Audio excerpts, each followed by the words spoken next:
realiai niekam neįdomu tavo išsilavinimas. Visiems įdomu tavo sugebėjimai, tavo patirtis, portfolio ir kiti dalykai. Aš nesakau, kad tai nesvarbu, aš sakau, kad tai nėra būtina. Ir kodėl aš taip sakau, nes per 5 metus šitoj srity manęs niekad nėra paklausę, ar aš esu baigęs universitetą. Nes šitai sričiai tiesiog nereikia išsilavinimo. Taip pat gali paklausti savęs, ar samdytum žmogų, kuris jau su kažkokiais sugebėjimais, jau turintis patirtį, ar ta, kuris nieko nežino, bet nieko nebandęs, bet tiesiog baigęs universitetą, gal turi išsilavinimą toj srity ir viskas. Tai pagal mane atsakymas akivaizdus, aišku priklauso, gal specifinėse vietose yra specifiniai reikalavimai. Aišku, jeigu tu nori būti daktaras, tai čia kitas dalykas visai. Aš kalbu būtent apie internetinės veiklas. Tai išvadai šitą, jeigu nori uždirbti internetu, geriausias būdas tiesiog yra investuoti savo laiką į savo sugebėjimus, kad sugebėtum kažkam suteikti vertės. Tada pagrindinis klausimas yra, ką reiktų mokytis ir kaip tos įgūdžius išnaudoti. Tai aš visiems siūlau pagrindinius 3 įgūdžius: video editingas, grafinis dizainas ir creative strategija. Dar galiu paminėti ir media buyingą, bet realiai naujokams aš jo nesiūlyčiau, nes ten labai didelio sugebėjimų lygio reikia ir komunikacijos lygio labai didelio, kas iš tikrųjų turbūt vienas sunkiausių dalykų mano mokiniams. Taip pat media buyingas po truputį mirinėti pradeda. Nesakau, kad jis dings visiškai, bet aš sakau, kad dabar realiai viskas Facebook'e yra automatiškai padaroma. Aišku, visi turi savo paslapčių tenais pas save, bet realiai tiesiog nemanau, kad yra tikslas eiti tenais. Tai dabar norėčiau padaryti palyginimą tarp visų šitų 3, kad suprastumėt, kuris dalykas yra jums. Tai galim pradėti nuo video editingo. Kam tinka jisai? Tai žmonėms, kurie nori mokytis patys ir greit pradėti. Nes editint galima išmokti tiesiog YouTube'ai tutorialų pasižiūrėjant. Yra šioks toks skirtumas, jeigu editin reklamas, nes neužtenka tiesiog video editingo sugebėjimų, reikia suprasti, kas reklamoje veikia, kas neveikia. Bet šitą dalyką galima įgyti per patirtį. Šitas sritis žmonėms, kurie turi kantrybės ir yra kūrybingi. Aš pats buvau video editorius keletą metų ir kodėl aš parašiau, kad šiandien reikia kantrybės, nes tu realiai sėdi prie vieno video 3, 4, 5, 6 valandas gal net. Tiesiog iš eilės dažniausiai. Aišku, gali pasiskirstyti, bet dažniausiai niekas neskirsto. Atsisėda, padaro, nusiunčia ir viskas. Tai kantrybės labai svarbus dalykas šiandien. Ir kūrybingas, aišku, turi būti, supras, kas gražu, kas negražu video. Nėra būtina šitas dalykas, jeigu gali padaryti reklamos, kurios veikia, nes nebūtinai reklama turi būti ta, kuri gražiai atrodo. Gali būtinai labai šlykšti, negraži, bet svarbu, kad negražiai atrodytų. Tai šios srities privalumai yra, kad lengva išmokti bazės, ten realiai per 2-4 savaitės jau turėsi supratimą, kaip video editint. Greitai gali gauti pirmus darbus, jeigu padarai geras sistemas. Aš šitam būtent specifiniam dalykui darysiu webinarą gegužės 12 dieną, 7 val. Vakare. Yra aprašyme nuoroda, turbūt pridėsiu ir į komentarus, tai gali tiesiog nueiti, paspausti, užsiregistruoti. Ir jo, nemokamas webinaras, tiesiog papasakosiu, kaip susirasti klientų. Taip pat video editingui yra labai didelė paklausa. Šiuo metu džiauriai mažai editorių, kurie supranta realiai tą reklamų skirtumą. Ir kodėl aš būtent kalbu apie video editingą ir reklamas, nes aš esu išbandęs editint Reelsus, esu editinęs ir YouTube video. Nes video editingas reklamos yra vienintelis tas dalykas, kuris kažkokią vertę suteikia klientui. Nes iš reklamos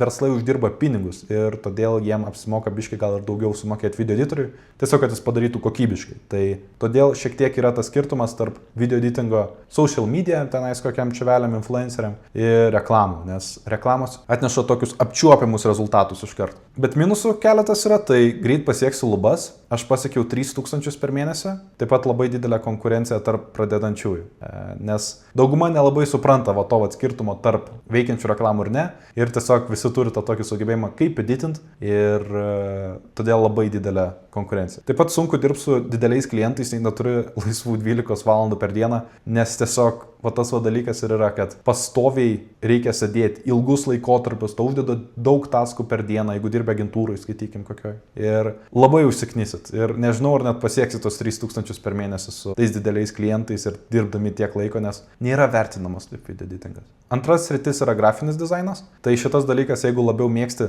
dizainus nei video, tiesiog gal su Canva ar su Photoshopu dirb. Supranti, kas gražu ir kas ne, taip pat gaudaisi, kur yra blogos reklamos ir geros reklamos. Aš vėl prioritizuoju reklamas, bet daug sričių šiaip yra grafinio dizainerio. Aš tiesiog žinau, kad iš reklamų dizaineriai daugiausiai uždirba, nes, kaip ir sakiau, iš karto tokius apčiuopiamus rezultatus suteikia verslui. Privalumai šitos srities, kad yra gan easy ir gan greitai gali uždirbti tą pirmą 1000 internetu, bet esmė, kad realiai ties to greitai ir pasieksiu lubas, nes realiai mano visi draugai, kurie yra grafiniai dizaineriai, apie 2000 per mėnesį maksimum pasiekė. Nemačiau dar grafinio dizaineriaus, kuris uždirbtų daugiau. Tai kaip ir sakiau, daug skirtingo grafinio dizaino sričių yra, tai reiktų pasirinkti geriausiai geriausiai apmokama. Geriausiai apmokama yra reklamos, taip pat gali būti, kad ir tie socialinių medijų postai. Dar, manau, geras dalykas yra websaitų dizaininimas. Bet šiaip nėra daug labai apmokamų grafinio dizaino sričių, tai pasirinkite tiesiog, jeigu einate grafinį dizainą, tiesiog sustoti ties reklamą. Trečias privalumas yra, kad labai easy pastovius darbus susirast, nes jeigu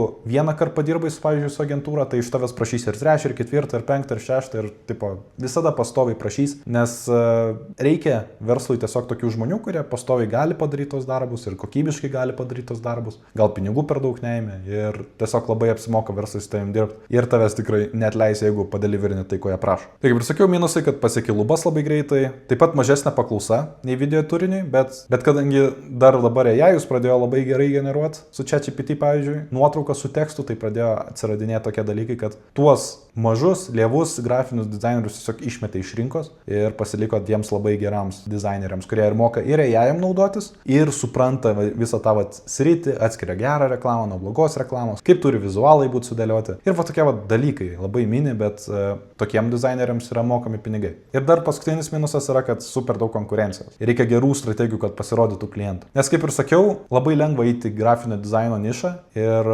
kadangi taip lengva įeiti, daug žmonių bando tą dalyką daryti ir tiesiog daug sunkiau yra prasimušti. Ir todėl taip pat yra ir nedaug apmokami, nes tiesiog labai daug konkurencijos. Kai tiek daug konkurencijos ir tiek daug žmonių gali ištestuoti verslai prieš saininami kažkokį žmogų, jie žino, kokias kainas jie siūlo ir pasirinkti geriausias. Todėl ir nėra geros tokios apmokama ta pozicija, bet uždirb galima. Tai jeigu norit greitai pakeisti savo poziciją, grafinis dizainas turbūt yra tas dalykas, kur jums reikia eiti. Ir tada trečia niša yra creative strategija. Tai kam tinka? Tai tiems, kas mėgsta strateguoti, gal analizuoti, galvoti apskritai, bet būtent galvoti, kodėl reklamos veikia ir neveikia. Tai čionais turi supratimą, kas veikia, kas neveikia, čia turi suprasti ir galvoti ir nuspręsti, kodėl reklama veikia ir neveikia ir iš to daryti sprendimus. Tai čia daugiau žmonėm, kurie traukia analizę, galvojimas apskritai, sprendimų darimas, žmonių menedžimas, pavyzdžiui, kad ir tų pačių grafinių dizainerių ir video editorių ir overall tokia viršesnė pozicija, kurioje tu labai svarbus verslui. Tai privalumas yra tas, kad labai aukštas apmokėjimas, jeigu suteikia rezultatus, nes dažnas atvejis, kad tu moka arba nuo procento, arba tiesiog tavo darbas yra labiau vertinamas negu, pavyzdžiui, dizainerio arba video editoriaus. Taip pat yra tas dalykas, kad tu kaip creative strategas esi video editoriaus ir grafinio dizainerio menedžeris. Tai jeigu pas tave ateina verslas ir paprašo tavęs pilnų reklamų padaryti, nuo tekstų parašymo iki video editingo, skaitykim. Tai tu gali pasimti video editorių, pasisamdyti jį, pasimti mokestį nuo visos reklamos, susimokėti savo už teksto parašymą ir tada dar pasimti kažkokią dalį nuo video editingo. Taip pat dirbi su didelių įmonių vadovais, agentūrom, top kūrėjais, media buyeriais kartais. Labai priklauso, bet esmė tiesiog, kad gauni didesnį ir svarbesnį networką. Ir šitas dalykas tiesiog long terme labai atsiperka ir gali jos, pavyzdžiui, upsellint, gal kažką dar jiem pasiūlyti ir tiesiog iš to tas augimas ir prasideda. Taip pat esi vertingas brandui, nes dėl tavo inputo, dėl tavo įdėto darbo, verslas straight up, tiesiog dėl to, kad tu padarai kažką nusprendai, kažką padarai, daugiau uždirba.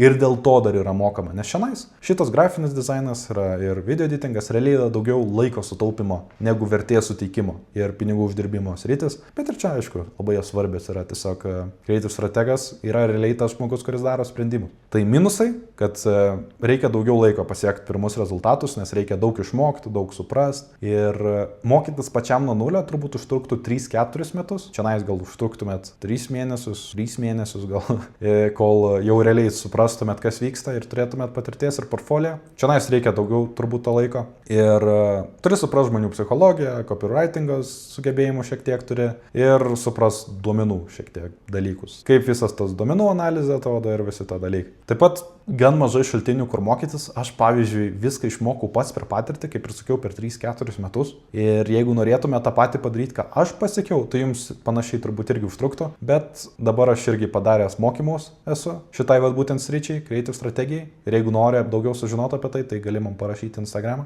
Apibendrinimas realiai visų šitų 3 nišų. Tai yra video editingas greitas startas, biški lėtesnis gal už grafinį dizainą, nes grafiniam dizainui labai greitai gali išmokti. Video editingą vis tiek reikia suprasti, kaip tenais tenais visas tos platformos, Sofierai veikia, ar aukštas uždarbis, video editingė truputį didesnis negu grafiniam dizaineriui, bet abiejų realiai neįvardinčiau kaip aukštų uždarbį, tiesiog toks pragyvenimui, freelancingui, gal tiesiog pridėjimui prie tavo pilno etato pozicijos. Kažkurio metu, aišku, galima ir pakeisti pilno etato poziciją, bet jeigu freelancinsi, tada gal biški sunku tą consistency pagauti, nebent susirandi kokią poziciją darbui pilno etato. Arba vietoje, arba remote, kaip nori. O creative strategija, kaip ir sakiau, galima, kad ir 15 000 pasidaryti iš tenais per mėnesį. Priklauso daugiau nuo tavo vertės suteikimo, nes tu uždirbsi atitinkamai taip, kaip tavo sprendimai suteiks vertę verslams. Tai jeigu tavo sprendimai realiai uždirba pinigus verslui, tai tau ir mokės verslas daugiau. Čia toksai daugiau nuo tavo inputo ir nuo tavo vertės gaunamas uždarbis. Kūrybiškumo šitose srityse labai daug reikia. Šiandien, aišku, irgi reikia suprasti ir tos sprendimus daryti, bet čia daugiau yra toks analitinis,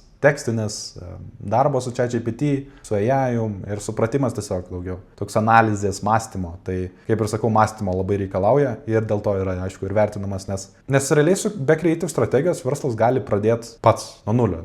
Jisai gali pradėti save statyti ir neturėti creative stratego. Jam reiktų turėti video editorių, dizainerį ir media buyerį. Bet jeigu jis nori pradėti scaling ir ką turiu menį scaling, tai uždirbti daugiau ten nuo 100 000 per mėnesį pereiti iki 1 milijono per mėnesį. Tai jau lada svarbu realiai turėti sugebėjimus, suprasti strategiją, suprasti tavo visą dalyką ir žmogaus specifinio, kuris daro analizę, researchus ir kitus dalykus, kad suprastų, kas veikia. Kadangi dirbi su didesniais verslais dažniausiai, tai ir uždirbi daugiau. Tai toksai specifinis dalykas. Tai keletą minčių, tiesiog summarizinant, pabaigai. Jeigu nori tik pradėti kuo greičiau, tai video editingas. Jeigu nori super greit pradėti ir neturi visiškai žinių ir tiesiog nori kuo greičiau uždirbti ant štuką per mėnesį, tai dizainas jums yra. Aišku, tiesiog, kad turėkite omeny, kad čia labai greitai lubos pasieksit ir tada jau norėsit pradėti mąstyti, kaip į greitį strategiją pereiti, bet nebent jūs patenkinti su ta vieta, kur esate. Ir jeigu nori ilgainių tapti vertingų žmogum rinkoje, viso šito e-commerce ir apskritai bet kokiam verslui, kuris pardavinėja produktus internetu, greitį strategija yra jums. Tai po viso šito intro į veiklas norėčiau dar kartą paklausti jūsų, ar samdytumėte editorių, kuris baigęs multimedijos studijas, bet neturi portfolio, ar editorių, kuris viską pats išmoko ir turi gerą portfolio ir gerą supratimą, kas veikia, kas neveikia. Tai manau, atsakymas pats aiškus jums. Jeigu ne, tai viskas ok, galite ir studijuoti. Tikrai nesakau, kad blogas sprendimas, tiesiog sakau, kad galima ir be to. Taip pat gegužės 12 dieną, 7 val. Vedu webinarą, kaip išnaudoti savo sugebėjimus, tai kaip šitos 3 arba kažkokius dar specifinius, kuriuos turit. Ir atnešt savo 3000 per mėnesį. Palikau į webinarą nuorodą aprašyme, galiu užsiregistruoti, atsiųsiu patvirtimą į Instagram. O jeigu nori išmokti tokių sugebėjimų, pavyzdžiui, creative strategijos, gali parašyti man į Instagramą, pasižiūrėsim, ar esi tinkamas prisijungti prie tų mokymų ir dirbti su manim. Tai ačiū, pasubscribinkit, parašykit komentarą, palaikinkit ir susitiksim kitam video.